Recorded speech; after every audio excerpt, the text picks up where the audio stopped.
principal son las arritmias cardíacas, esto pues como parte del módulo de electrocardiograma que está haciendo IMIGUS, pues como conceptos básicos y hallazgos electrocardiográficos, por lo que vamos a dejar, digamos que de lado los conceptos fisiopatológicos profundos y nos vamos a centrar en los hallazgos electrocardiográficos de las principales arritmias que encontramos en la práctica clínica. Por eso mismo, digamos que vamos a dar un recorrido breve por las generalidades del sistema cardiolector, la clasificación y definición general de las arritmias y también vamos a clasificarlas según el complejo y según pues la frecuencia cardíaca para que sea una manera más sencilla para todos. A manera de generalidades, digamos que pues ya todos sabemos y con las charlas previas nos ha quedado claro que el sistema de conducción cardíaco pues digamos que tiene un orden secuencial, un orden lógico que es lo que da por resultado en el electrocardiograma las ondas que siempre vemos, ¿sí? Generalmente, las principales características que destacamos de los cardiomiocitos son la autoexcitación y la conducción, ¿sí? Siempre que estos existen, pues digamos que puede orquestarse, digamos que exitosamente, un latido cardíaco. Sin embargo, hay que saber que no únicamente existen estas vías que comúnmente conocemos, sino que también existen algunas vías alternas. Y estas vías alternas funcionan en ocasiones como carriles rápidos o atajos. Por eso hay que tenerlas en cuenta y por eso digamos que estudiamos distintos tipos de arritmias. Hay, digamos que otros estímulos fuera del nódulo sinusal que pueden generar un latido cardíaco y algunos focos ectópicos que eventualmente en algunas condiciones específicas pueden usurpar la función del nódulo sinusal y pueden generar el latido cardíaco. Esto sería, digamos que una ectopia o una causa de arritmia. Hay factores que desencadenan digamos que el disparo de estos focos ectópicos y en general son todas las situaciones que aumentan la liberación de hormonas mediadoras del estrés. Entonces aquí están las disglicemias, los estimulantes, la deshidratación, los trastornos hidroelectrolíticos, la actividad física intensa, el estrés emocional y también las maneras de Valsalva. Esto únicamente, pues como por mencionarlo así por encima. Los cardiomiocitos también tienen otras propiedades y entre estas digamos que están la refractariedad y la conductividad. Sabemos que el corazón y las fibras especializadas tienen la capacidad de transmitir los impulsos cardíacos, pero también tienen el derecho de descansar, ¿cierto? Que es lo que conocemos como el periodo refractario. Entonces, así como las fibras conducen, también tienen un periodo en el que no van a poder conducir nada y es un periodo que va a ser pues técnicamente muerto, en donde digamos que la vía por la que se condujo va a estar bloqueada. Ahora, todo esto lo decíamos porque pues entre más se comprenda acerca de la fisiopatología, la fisiología y el funcionamiento cardíaco, más sólido va a ser el conocimiento que vamos a tener sobre las arritmias y sobre las anomalías que existen del ritmo cardíaco. Entonces, para definir una arritmia cardíaca hay que definir primeramente qué es un ritmo cardíaco normal. Un ritmo cardíaco normal es un ritmo que generalmente está formado, pues generalmente siempre, está formado o está orquestado por el nódulo sinusal y por la conducción que ya hemos aprendido.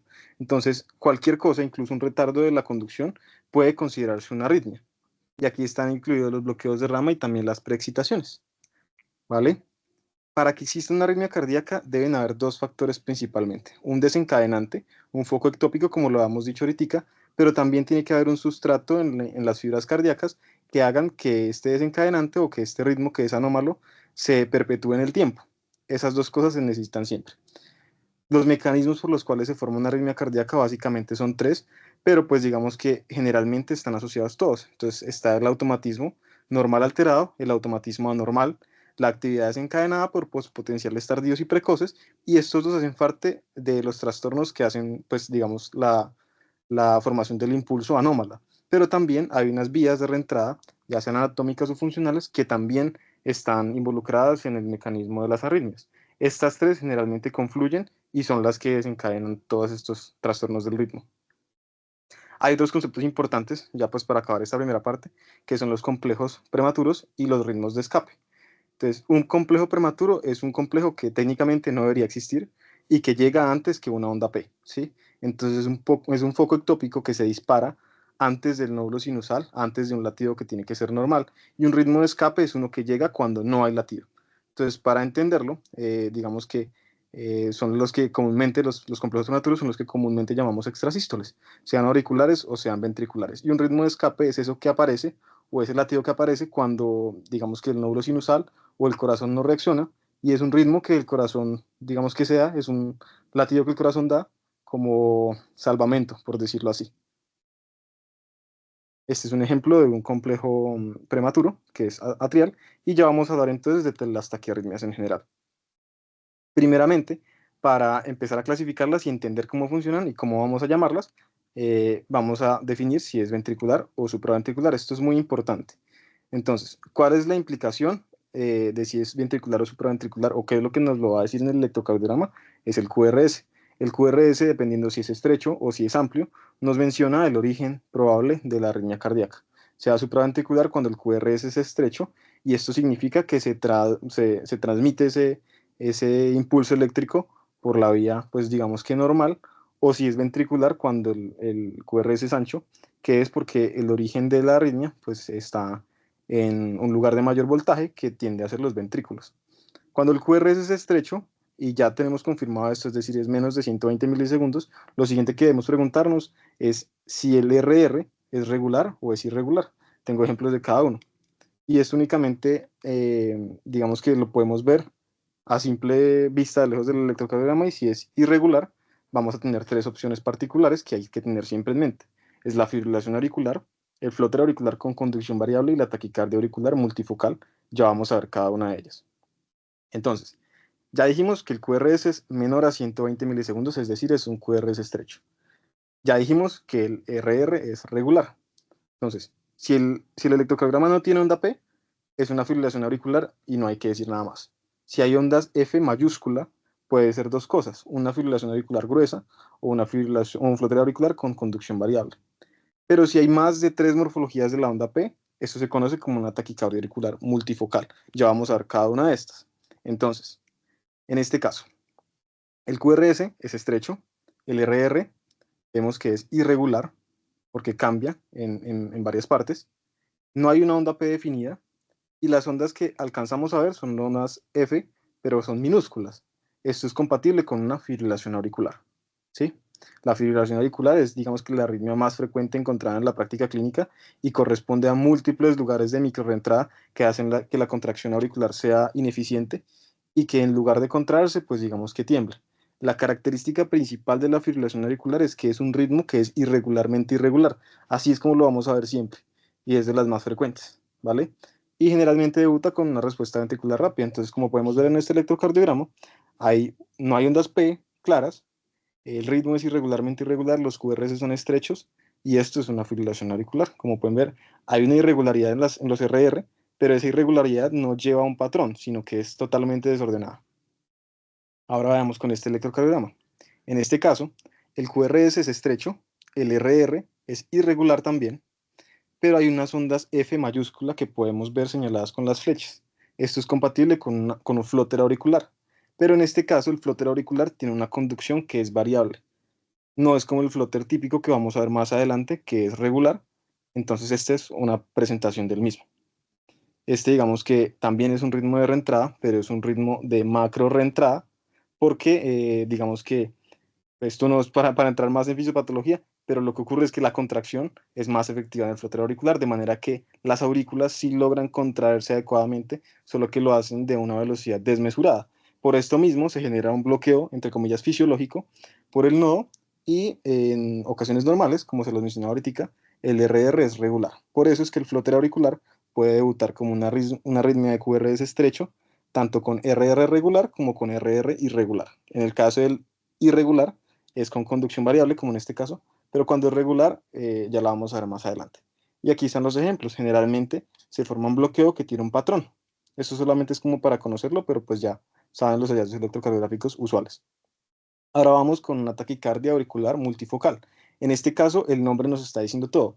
Es una taquicardia, es decir, es una frecuencia alta, es auricular y es multifocal. Multifocal significa que hay diferentes focos que están desencadenando la conducción cardíaca, pues el ritmo cardíaco. Entonces, en este caso, tienen que haber tres o más morfologías diferentes de la onda P. Y estas ondas P no son sinusales. Aquí vamos a ver el ejemplo. Ustedes ven que el RR es totalmente irregular, pero los complejos son estrechos. Y hay más de una morfología de onda P que son consecutivas. Listo. Habiendo terminado con estas de QRS estrecho irregulares, vamos a hacer un recorderis. Ya tenemos que las irregulares son estas tres siempre, y ya supimos cómo identificarlas. Ahora vamos con las regulares. En las regulares principalmente tenemos el flóter auricular, que tiene una respuesta no variable, la taquicardia atrial focal, la taquicardia por reentrada del nodo AB y la taquicardia por reentrada auriculoventricular. Suenan muy complicadas, pero vamos a ver que realmente no es tan difícil. También en esta se encuentra la taquicardia sinusal, que es la taquicardia del ejercicio, la taquicardia pues que cualquier persona joven podría presentar si se expone, digamos que, a una actividad física intensa. Ya hablamos del flóter auricular, creo que esto pues ya queda más o menos claro. Digamos que ya dijimos que se genera el bloqueo fisiológico, generalmente tiene un patrón de conducción y la frecuencia auricular siempre es estable. Digamos que el plus para saber de aquí el flóter auricular es que siempre el PP, o sea, la frecuencia auricular, siempre va a ser totalmente predecible. Esto ya lo conocíamos. Ahora vamos con la taquicardia por reentrada del nódulo auriculoventricular. El mecanismo de esta taquicardia ocurre porque hay una activación de una vía diferente a la que generalmente utilizamos. Para explicarles mejor, vamos a utilizar este diagrama. No sé si ven mi puntero, pero pues les voy señalando. Generalmente, cuando hablamos de la conducción cardíaca, este circulito es el nódulo auriculoventricular. Cuando hablamos de la conducción cardíaca, hablamos de que hay unas fibras rápidas que van a conducir el impulso cardíaco hacia los ventrículos. Esa es la vía que generalmente utilizamos. Esta vía rápida conduce rápido, pero tiene un periodo refractario que es lento. Mientras que hay una vía lenta que conduce más despacio, que conduce más lento, pero su periodo refractario es más rápido. ¿Qué es lo que ocurre? Cuando hay un latido normal, esta vía rápida conduce rápido, pero entonces entra en periodo refractario. Si no existiera la vía lenta y yo tuviera una extrasístole o un complejo prematuro, pues sencillamente el complejo prematuro se vería bloqueado porque la vía rápida está en su periodo refractario, ¿cierto? Pero como existe la vía lenta, lo que va a hacer el complejo prematuro es que se va a ir por la vía lenta. Una vez que llega hacia abajo, eh, ya habría recuperado la vía rápida su refractariedad y entonces va a hacer dos cosas. La primera es que va a conducir hacia los ventrículos, es decir, va a generar otra sístole ventricular, pero también se va a devolver por la vía rápida y va a despolarizar las aurículas de una forma retrógrada y otra vez va a activar la vía lenta, que pues como tiene un periodo refractario lento, ya va a estar pues lista para disparar nuevamente, generando entonces un círculo vicioso que va a generar un ritmo sin onda P generalmente, porque se solapa justo cuando se vuelve a generar el QRS, y también generando un círculo vicioso con una respuesta que es muy rápida. Aquí está el electrocardiograma típico de una reentrada nodal. Ahora, en la reentrada auriculoventricular tenemos que partir de que hay una comunicación, una vía accesoria que une los ventrículos y une las aurículas. Entonces aquí están ambos ejemplos, como si hubiera una ectopia auricular o si hubiera una ectopia ventricular. Generalmente, sabemos que todos los impulsos van a ser conducidos por el nódulo sinusal hacia el nódulo atrioventricular y luego hacia los ventrículos. ¿Qué es lo que pasa si hay una extrasístole o un complejo prematuro?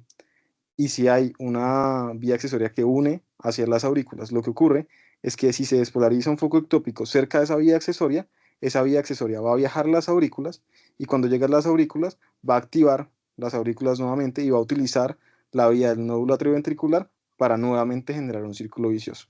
Esto es una reentrada auriculoventricular. Noten que ya no entra directamente en el nódulo atrioventricular, sino que entra a la aurícula directamente. Y esto es lo que vemos aquí. Entonces, en este ritmo, si podemos ver ondas P, ya vamos a ver más adelante cómo diferenciarlas de una forma más fácil. Y la taquicardia sinusal, que es la que todos conocemos, es la que a todos nos da cuando hacemos ejercicio, cuando hacemos cardio. Y en esta generalmente la onda P puede incluso solaparse con la onda T y puede no verse. La diferencia cuál es? Que esta generalmente no inicia de forma abrupta, no inicia con un complejo prematuro, sino que inicia con el ejercicio y responde fácilmente a maneras de Valsalva y es completamente benigna. Ahora, vamos a verlo de una forma más sencilla. Entonces, tenemos un QRS que es estrecho, un RR que es regular en este caso. La primera pregunta que hay que hacerse es si hay ondas F mayúscula. Si hay ondas F mayúsculas, pues definitivamente eso es un flóter auricular y no hay más que pensar. Ahora lo que hay que ver es cómo está la conducción, ¿sí? ¿Cuál es la frecuencia auricular y cuál es la frecuencia ventricular para clasificarlo? Pero eso es como ser más detallista. Si no hay ondas F, hay que preguntarse si hay ondas P. En caso de que haya ondas P, digamos que se complica un poquitico más las cosas porque hay que medir el RP, pero ya les voy a enseñar una forma súper fácil de hacerlo. Y en caso de medir el RP, hay que ver si es largo o si es corto, ¿sí? Cuando es largo, generalmente hablamos de una reentrada nodal o una reentrada auriculoventricular, y cuando es corto, hablamos de una taquicardia sinusal. Si por el contrario no tiene P o no se ve una P o se ve un complejo RSR en V1, hablamos de una taquicardia por reentrada del nódulo auriculoventricular. Entonces, ¿cómo se mide el RP? Porque pues digamos que lo que generalmente le enseñan a uno es que uno tiene que hacer la medida y si uno es más grande que otro, pues ahí va viendo. Pero la forma más sencilla de hacerlo es que cuando uno ubica las dos R's, en la mitad de la R puede trazar una línea. Si la P se va hacia la izquierda de esa línea, entonces, no sé si ven mi puntero, si la P se va hacia la izquierda o está sobrefijada a esa línea, el RP es corto. Pero si la P, por el contrario, se va más hacia la derecha, es decir, se acerca más al siguiente complejo, es un RP largo. Esto es sencillo y esto es fácil porque el RP corto de una vez nos está hablando de las reentradas. Entonces, o es una reentrada del nódulo aventricular o es una taquicardia por reentrada B. Y si es largo, pues es una taquicardia sinusal o una taquicardia focal, francamente. Este es el complejo RSR que les mencionaba ahorita. Entonces vamos a hacer este ejercicio. En este caso, podemos ver claramente la onda P. Entonces lo que vamos a hacer es trazar una línea entre el R y R, y como pueden ver, la P se va más hacia el siguiente complejo. Eso significa que el RP, que es de acá, acá, perdón, es un RP largo. ¿Sí? No sé si quedó claro. Y esto nos habla, en este caso, de una taquicardia sinusal. ¿Listo? Podría ser también una taquicardia trifocal, pero pues digamos que es otro tema para no complicarnos ahorita. En este caso, están señaladas las ondas P, que ustedes ven que tiene una ubicación que no es la usual, ¿cierto? Porque lo normal sería que se acercara más al siguiente complejo. Nuevamente hacemos lo mismo. Entre las R's trazamos una línea y ustedes pueden ver que se va más hacia el complejo anterior, o sea, se va más hacia la izquierda. Esto es un RP corto. Esto nos habla de una reentrada, ya sea reentrada AB o reentrada del nodo auriculoventricular. Vamos entonces a hacer este nuevo. Este es un electrocardiograma con una taquicardia de 150 latidos por minuto. El QRS es estrecho y el RR parece que es regular. Vamos a ver si tiene ondas F y efectivamente. Esto es un flotero auricular con una conducción 2:1. Ustedes pueden ver que por cada 2 P's hay un complejo QRS. La frecuencia auricular es una y la frecuencia ventricular es otra. Y esa es la que puede uno detallar en este caso. Ahora vamos a ver este. Esto es un ritmo de taquicardia, una frecuencia alta. Vamos a ver que tiene un QRS estrecho, un RR que es regular. La siguiente pregunta es si tiene ondas F. En este caso, pues no se ven ondas F. Referente a la onda P, pues tampoco se pueden ver ondas P en ese trazo.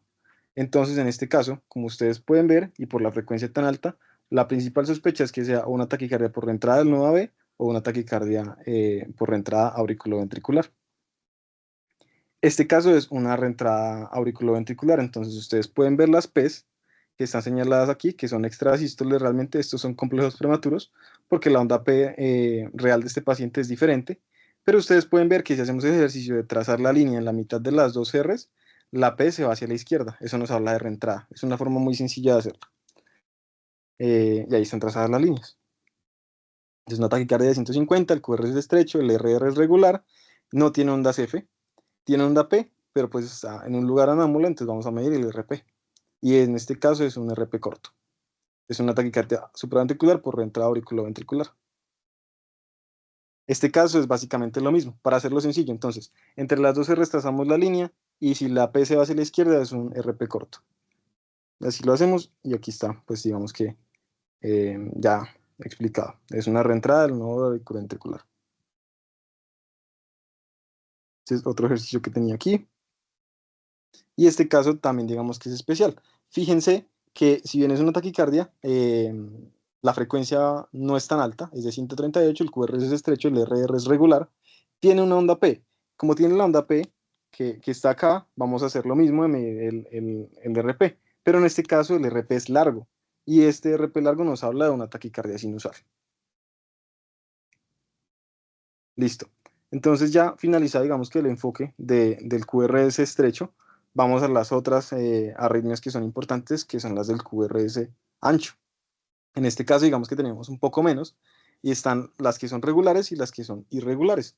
Estas, digamos que dentro de la morfología se pueden ver muy fácil. Realmente del RR regular únicamente teníamos casi que una opción, que es la taquicardia ventricular monomórfica. Ya la vamos a ver un poquitico más a fondo. Y del RR irregular está la fibrilación ventricular, que es un ritmo de paro. y la taquicardia ventricular polimórfica, que cuando tiene digamos que un patrón helicoidal se llama torsión de puntas. Vamos a ir haciendo el ejercicio paso a paso. Entonces, el QRS es ancho, eso se ve a leguas. Ahora, el RR es regular, parece que sí. Entonces, esto parecería de entrada una taquicardia ventricular monomórfica, pero no se queda ahí. ¿Por qué? Porque para uno definir que una taquicardia ventricular existe, digamos que hay algunos criterios, sin que esto excluya el diagnóstico realmente. Entonces, antiguamente se describieron unos criterios que eran los criterios de Wellens, que eran los criterios clásicos para diferenciar una taquicardia ventricular versus una taquicardia supraventricular que tenga un bloqueo de rama. Ya en las charlas anteriores vimos que un bloqueo de rama nos puede extender, o un bloqueo nos puede extender el QRS y nos puede dar, digamos que, un aspecto ancho del mismo. Entonces, habría que descartar que este complejo ancho no fuera una taquicardia supraventricular que se manifieste pues como si pareciera una taquicardia ventricular. Lo que se decía antes es que uno tendría que tener cualquiera de estos para que sea más probable que sea una taquicardia ventricular. Generalmente era que los patrones sean concordantes, es decir, que yo no encontrara algunas R's positivas, algunas R's negativas en diferentes derivaciones, y que hubiese una disociación auriculoventricular si es que se alcanza a ver alguna frecuencia auricular. Ahora, posteriormente se desarrollan los criterios de Berekay, que dicen básicamente lo mismo, pero realmente a lo que se asocia es al tiempo de la onda R y de la onda Q, que dure más de 40 milisegundos. También que haya una onda R inicial en una BR, y todo esto, digamos que confluye, o digamos que se ha estudiado mejor en como unos criterios más simplificados que ofrece el Colegio Americano de Cardiología sobre diferenciar realmente si se trata de una taquicardia de complejo ancho. Entonces, hay que partir del punto de que un corazón enfermo tiene más probabilidad de tener una taquicardia ventricular o tener un ritmo de paro. Ese es un criterio, ¿sí? ¿Cómo se define enfermedad estructural? Infarto agudo de miocardio en la historia clínica, una fracción de eyección menor al 35% o un dispositivo que prevenga la muerte súbita como un cardiodesfibrilador implantable o un cardio resincronizador. Ahora, hay que ver D2 y ABR. En los dos, si el primer pico hacia la R dura más de 40 milisegundos, es decir, un cuadrito, ya eso cumple como un criterio. Con dos o más criterios, uno ya puede confirmar realmente que es una taquicardia ventricular. Con 0,1, digamos que queda la sospecha y puede tratarse de una taquicardia supraventricular con esta respuesta que les digo que puede ser con aberrancia. Ahora, lo importante de esto es que si yo tengo duda, si a mí no me queda la certeza de que esto es o no es una taquicardia ventricular, pues yo tengo que hacer cuenta que es una taquicardia ventricular, perdón. ¿Por qué? Porque esto digamos que es algo más grave que puede eventualmente poner en riesgo la vida del paciente. Ahora vamos con esta. Este es un QRS ancho, pero vean que el RR es completamente irregular y esto difícilmente va a generar un latido exitoso por lo que es un ritmo de paro. Esto es una fibrilación ventricular. Ahora, en este caso, ustedes pueden ver que las R se ven un poco mejor, ustedes pueden ver que, sin embargo, pues digamos que a pesar de que el QRS es ancho, al revisar el RR es irregular, pero tiene un patrón que es muy especial y es ese patrón helicoidal. Es decir, que hay un voltaje que es alto, luego disminuye, disminuye y luego vuelve a aumentar y eso cíclicamente. Como si hubiera una hélice que siguiera la línea isoeléctrica del electrocardiograma. Esto es una torsión de puntas. ¿Listo? Ya habiendo finalizado este módulo pues grande de cómo se definen todas las taquiarritmias o la mayoría de las taquiarritmias, vamos con las bradiarritmias que principalmente se definen en la literatura. Entonces, todas las bradiarritmias son esos ritmos que son de frecuencias bajas, pero que también son aberrantes o no son dirigidos o orquestados por el nódulo sinusal, ¿cierto?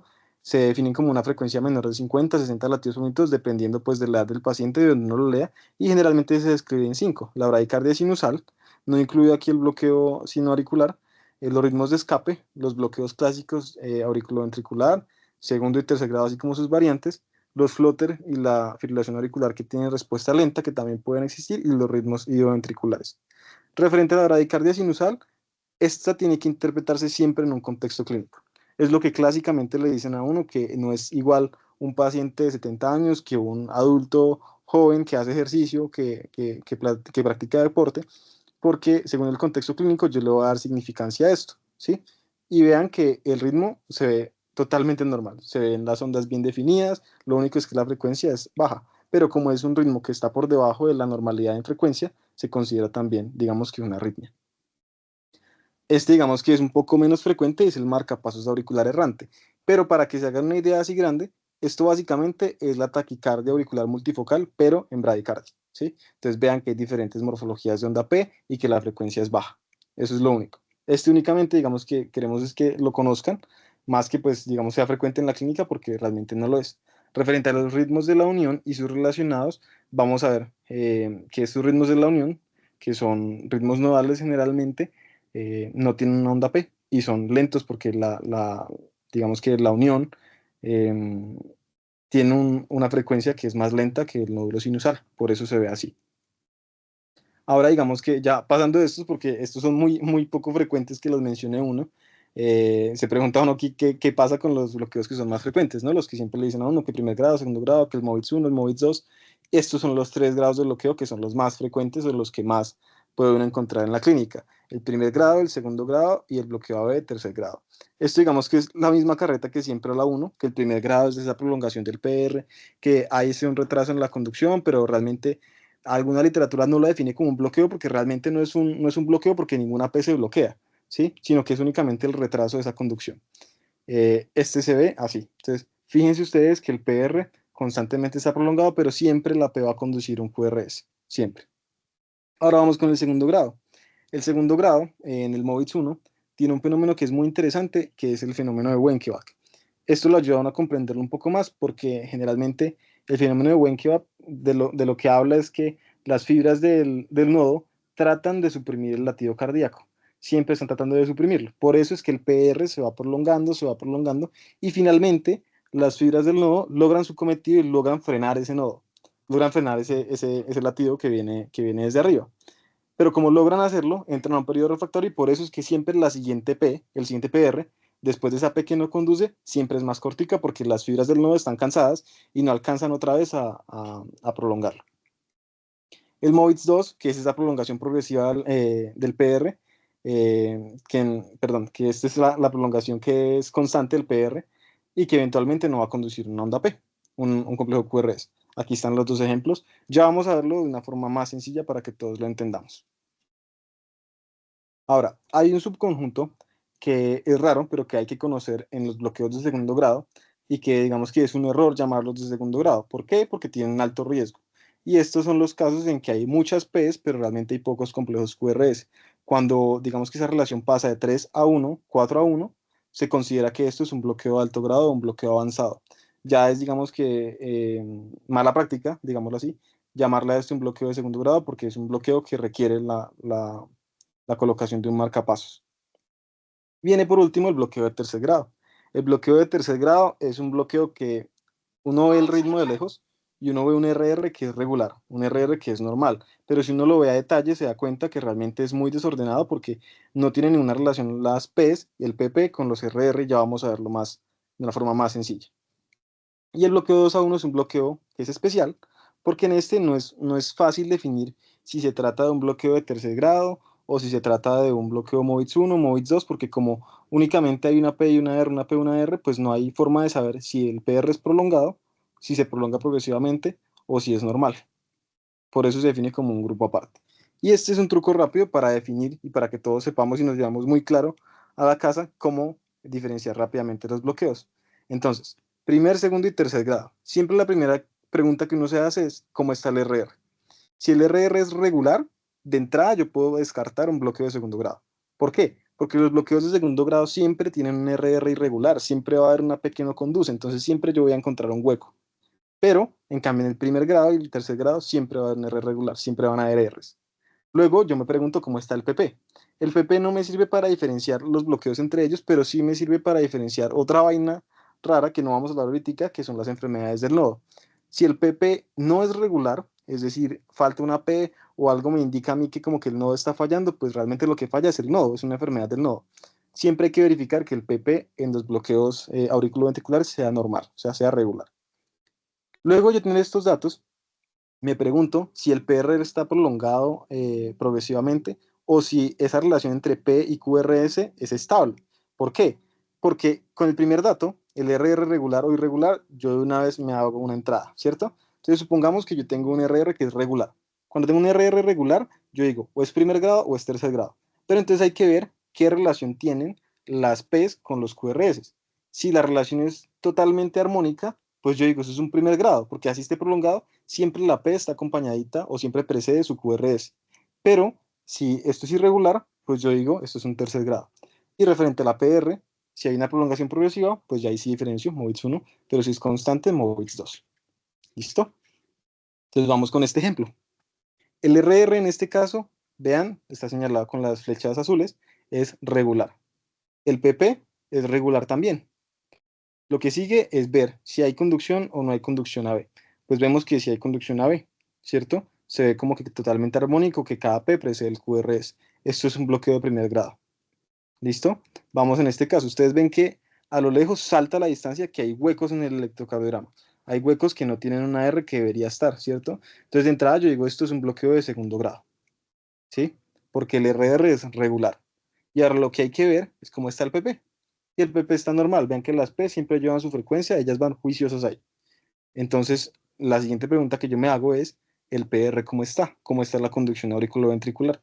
Si la conducción auriculoventricular está en aumento, como está aquí contada, vean que va a 300, 350, 400, 430, eso es un aumento progresivo.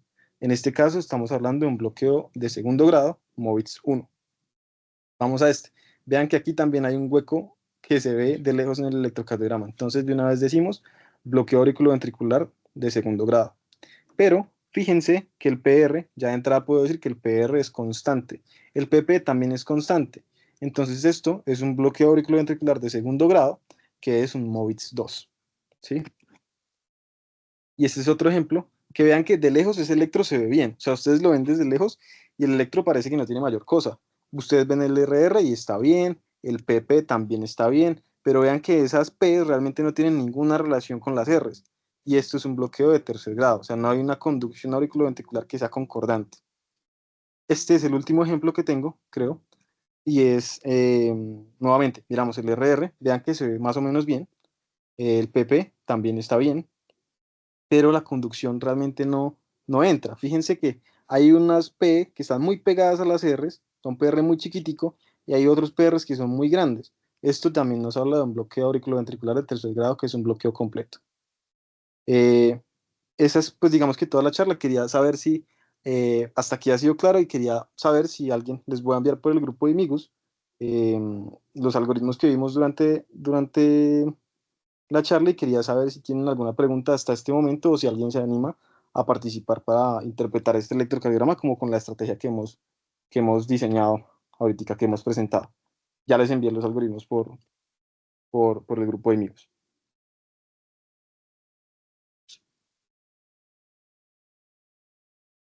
Juanca, ¿cómo estás? ¿Sí? Me queda una pregunta. Cuéntame. No entendí muy bien la diferencia entre un bloqueo de tercer grado normal y al que le decimos completo. Ah, ok, es lo mismo. Realmente un tercer grado es un bloqueo completo. O sea, es como un sinónimo, pues. Ah, listo, gracias. ¿Vale? ¿Alguien se anima a participar con este electro? Ya les envié los algoritmos por el grupo. Juanca, yo tengo una pregunta. ¿Sí? ¿Quién habla? Es que, Miguel, Miguel, ¿cómo vas? sí, bien, es que no me quedó claro la diferencia, o no, como electrocardiográficamente, cómo diferenciamos una taquicardia supraventricular por reentrada nodal versus la que es reentrada auriculoventricular. En el electro, Ok, como, o sea, en esa parte me perdí un poquito. listo. Si quieres ya nos devolvemos. Espérame un segundito, me devuelvo. Pero básicamente hay unos hallazgos típicos que encontramos siempre en la reentrada nodal. Hay un patrón típico que es el RSR que les mostré anteriormente. Espérate, lo busco acá. Míralo. ¿Sí están viendo mi pantalla? Sí. Sí, Esto es lo que generalmente uno ve en una reentrada nodal, ¿sí? Porque la P se esconde. Entonces, realmente digamos que es un poquitico más complejo saber si es reentrada nodal o reentrada auriculoventricular, pero generalmente lo sabe uno. Uno, por la frecuencia y dos, por la R, por la P. Generalmente, espérate, quito esto de acá. Generalmente, la reentrada auriculoventricular sí tiene una P, pero es una P retrógrada. Es decir, es una P que es invertida. Espérate, busco aquí el electro. Aquí está. Entonces, mira que esta P es invertida, ¿sí? sí, Mientras que generalmente en la reentrada nodal tú no alcanzas a ver P, porque como todos los cambios que estás viendo son en el nódulo, o sea, Aquí se está disparando al tiempo las aurículas y al tiempo los ventrículos, porque el que lleva, o sea, para que me entiendas, el, el impulso empieza en el nodo, o sea, empieza en la mitad del corazón y se va al Sí. tiempo hacia las aurículas y al tiempo hacia los ventrículos, ¿sí? Como eso pasa, tú no alcanzas a ver una P diferente del QRS y el QRS opaca toda la P que pudieras encontrar, ¿sí? Entonces, generalmente, como tú puedes diferenciarlo es porque en la reentrada auriculoventricular tú vas a ver una P que es invertida, que es una P retrógrada, ¿sí?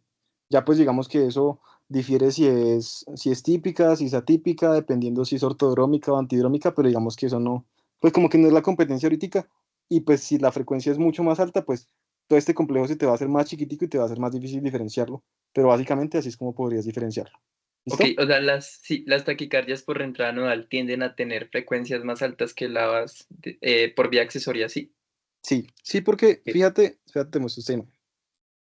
Mira, entonces el electrodo acá. Ya, lo que pasa en la reentrada auriculoventricular es que hay un complejo prematuro, sea ventricular o sea auricular, que es el que está disparando. Entonces tú dependes de qué tan rápido sea ese automatismo, ese foco ectópico, ¿sí? Si es muy rápido, pues la respuesta va a ser mucho más rápida, pero esto, si bien es un ciclo vicioso, no llega a ser tan rápido como lo es la reentrada nodal. Ok, ok, gracias. ¿Listo? ¿Te animas a leer el electro? Bueno, Espera, ya lo pongo otra vez. Entonces, yo ya envié el algoritmo por el grupo, entonces si quieres ábrelo y me vas contando qué vas viendo. Esto es una listo. taquiarritmia, ¿cierto? O sea, es una frecuencia elevada, te sigue. Sí, sí es una frecuencia elevada. Entonces toca mirar si el complejo es angosto Ajá, o ancho. Pues en este caso es angosto. exacto. Eh, yo lo veo irregular. Ujú, Y pues bueno, ondas P, bueno, ondas F, no me parece que tengan ondas F mayúscula. ajá, Tienen más ausencia de onda P como tal. No le veo una P clara. ok, Sí, no, no muy tiene bien. onda P. ¿Y entonces esto cómo se llama? Es una fibrilación auricular. Perfecto, listo. Entonces, esa digamos que era la charla general que tenía. No sé si pues si van teniendo dudas ahorita, nos van comentando. Las conclusiones grandes que queríamos con esta charla es que siempre hay que llevar un orden mental. Realmente, si uno se pone a revisar las arritmias a fondo, digamos que es un tema que es medianamente complejo. Hay muchas cosas que hay que entender y muchas cosas que a veces como que le dan vueltas a uno por la cabeza, pero siempre que uno tenga un orden mental, lleve un algoritmo, un flujograma, digamos que es más sencillo. Puede uno facilitarse la vida. Siempre hay que entender los conceptos, al menos los básicos, para entender los hallazgos y siempre hay que partir de la clínica de los pacientes, ¿cierto? También siempre hay que aprender a saber decir no sé y pedir ayuda. No hay que sabérselas todas nunca en medicina. Y lo otro es que siempre la experiencia hace verdaderos sabios. Entre más electrocardiogramas uno lea, entre más se lance uno en revista a leer los electros, entre más electros de pacientes uno coja para leerlos, así sea para uno mismo, pues digamos que uno va aprendiendo más, ¿sí? No importa si uno hace el oso es un momentico nada más, pero ya luego uno se va dando cuenta que va aprendiendo cada vez más. No sé si tengan alguna duda, alguna pregunta. Eso es todo.